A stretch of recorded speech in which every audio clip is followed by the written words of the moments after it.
Parte 3 del tutorial, vamos a ver si ya termino porque si no los voy a abrumar mucho. Unos temas a considerar, cómo tapamos esta parte. No es muy complicado. Como vamos a tener un techo acá ya hecho, machimbre o lo que fuera, vamos a cortar unas piezas que vayan de este listón al techo.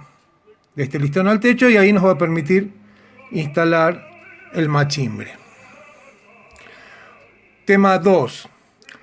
Al poner los 5 centímetros así en vertical, es mucho lío con los tornillos, por lo que yo propongo que compren una mechita plana, o si tienen una de 10 centímetros de espesor, que es lo que alcanza para la cabeza de un tornillo, compran la mecha o usan la mecha, marcan la mitad, por ejemplo, 2 centímetros y medio, 3, y hacen una perforación para que la cabeza del tornillo quede más o menos a la mitad del listón.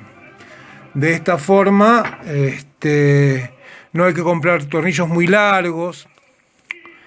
Recomiendo, previo a poner un tornillo, siempre pasar una mecha más pequeña, porque en dimensiones tan chicas de madera es posible que se rajen y es un desperdicio de madera que no queremos.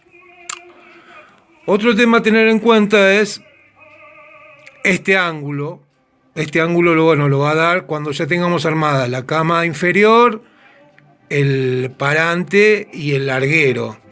Entonces solamente tenemos que apoyar un listón y calcularle una perpendicular de la punta del listón a la mitad del listón del larguero. Entonces eso nos va a dar el ángulo y después lo repetimos las veces que sea necesario. Estaba pensando que bueno, quizás esto de que el techo sea rebatible y demás cosas puede complicar un poco la vida y gastar un poco más de madera, lo que sí daría un poquito más de altura a la casa. Lo que se puede hacer es directamente obviar este paso y armar directamente el techo sobre estos dos listones de acá. Lo único que tenemos que hacer es prolongarlos lo que queramos que sobresalga para que el agua y la apariencia de la casita quede más bonita. Entonces, si no usamos el techo rebatible, que iría con una bisagra acá, una bisagra acá, podría ser, o una bisagra acá y una bisagra acá, podemos hacer, prolongamos este tirante cuando ya vamos haciendo la pared, 10 centímetros para cada lado, y sobre eso armamos el techo y no habría acceso desde arriba en caso de, no sé, de lo que fuera, limpiar, traer niños peleándose y demás cosas. Bueno, ahora vamos a seguir con las ventanas. Esta es una ventana que voy a hacer en otra escala. ¿Te acordás que hablamos de que íbamos a usar plástico de sifones? Yo tengo en este caso ya acá preparado un sifón que he cortado. Me da determinadas medidas. Utilizo plástico de sifón porque es un poquito más grueso que el de cualquier otra botella y no tiene textura, entonces eso soluciona mucho todo. Entonces, en el caso de ahora tenemos unas ventanas que van a ser de 40 por 30. Entonces cortamos esa medida, los largueros principales, los tirantes, teniendo en cuenta el espesor de las maderas para que no nos sobre. Entonces vamos a tener en forma por la parte externa 40 por 30, ¿no? Después, una vez teniendo esas medidas, vamos a ver cómo no tenemos sifones tan grandes, vamos a depender de lo que nos pueda proveer. Entonces, de esta forma, si le hacemos un crucero de esta forma, nos va a quedar dividido en, supongamos, 18, 17 por 10, que ahí podemos utilizar estos sifones. Una vez que tenemos las medidas internas para estos largueros, vamos a hacer lo siguiente. Vamos a marcar la mitad en los dos y vamos a tener que hacerle un sacado, ¿sí? Para que encastren y queden mejor. Entonces lo que vamos a hacer es, tomamos el medio,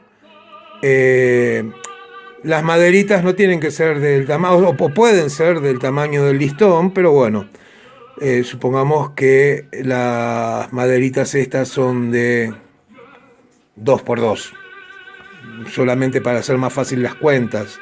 Entonces, del medio, 1 centímetro para cada lado, 1 centímetro para cada lado, desde la mitad, y hacia abajo, la mitad, 1 centímetro. Entonces, vamos a hacer esto. No es muy complicado, no hay que complicarse mucho la vida. Lo que sí hay que trabajar un poco más. Hacemos infinidad de cortes dentro de los márgenes de estas medidas. Siempre hay que tener en cuenta de que si uno utiliza un lápiz, estamos hablando de como límite la parte interna del lápiz, no o la mitad, o bueno, como uno trabaje. Si uno dice no, el corte va por la mitad de la marca, va por la mitad de la marca.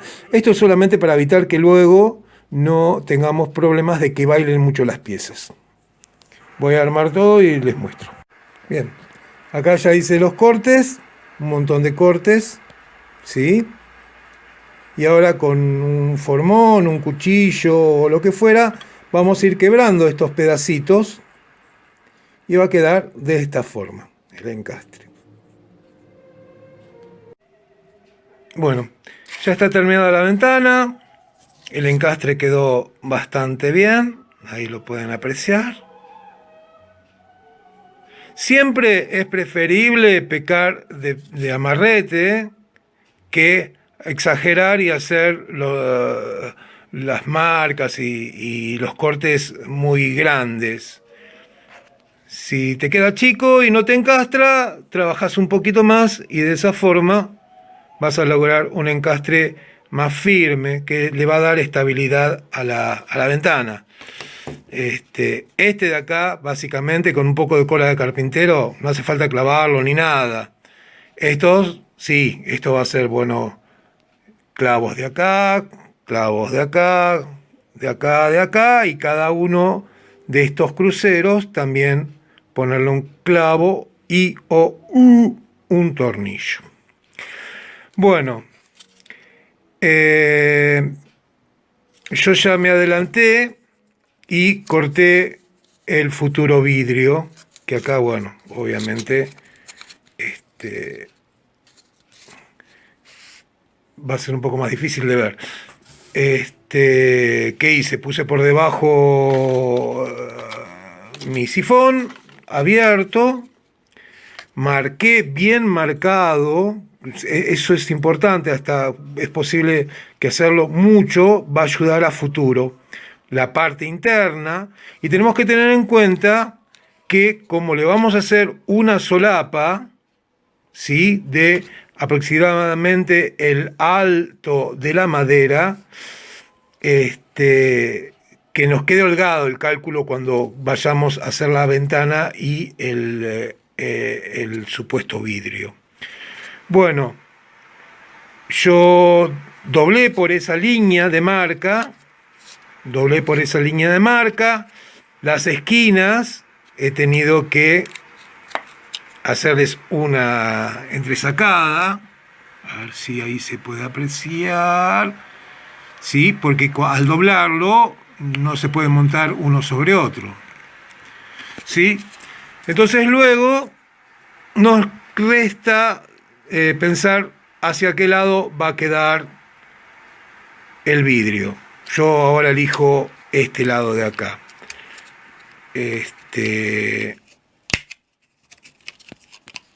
Bueno, entra un poquito a presión en este caso, ¿Sí? Entro a presión, entro a presión.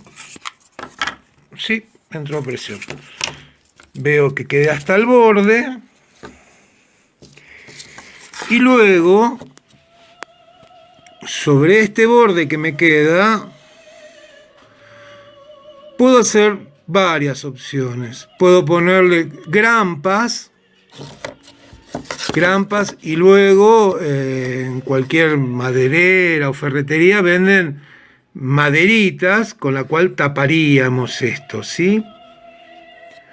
O podemos hacer algo, qué sé yo, hasta tirando divertido, poner tachas o alguna cosa así. Si el vidrio llegara a quedarnos muy pandeado o muy doblado, una solución muy práctica es con un secador de pelo, no abusando del calor, ir tanteando. Uno inmediatamente va a ver cómo responde el PVC y el calor lentamente va a ir haciendo que se estire y quede muy planito. Bueno, esa es la idea. A tener en cuenta es que vamos a estar limitados por el tamaño del PVC que obtengamos, ¿sí? En este caso a mí me da unos 35 centímetros de ancho por 18 de alto. Entonces, teniendo en cuenta los dobleces que van a ser de 1 centímetro, vamos a tener que a esos 18 restarle 1 por cada doblez, quedaría de 16 como máximo, y a estos 30 y pico, 34 supongamos, va a quedar como máximo 32. Es bueno tener en cuenta eso a la hora de diseñar las ventanas. Bueno, se puede achicar, hacer el marco más grande, hacer el marco más chico, y si la ventana decidimos hacerla más grande, solo tenemos que, por ejemplo, en este caso, aumentar los cruceros. En vez de que quede una cruz, va a quedar como una H, y de esa forma vamos a poder hacer ventanas más grandes y que quede más iluminado la casita. Hasta luego.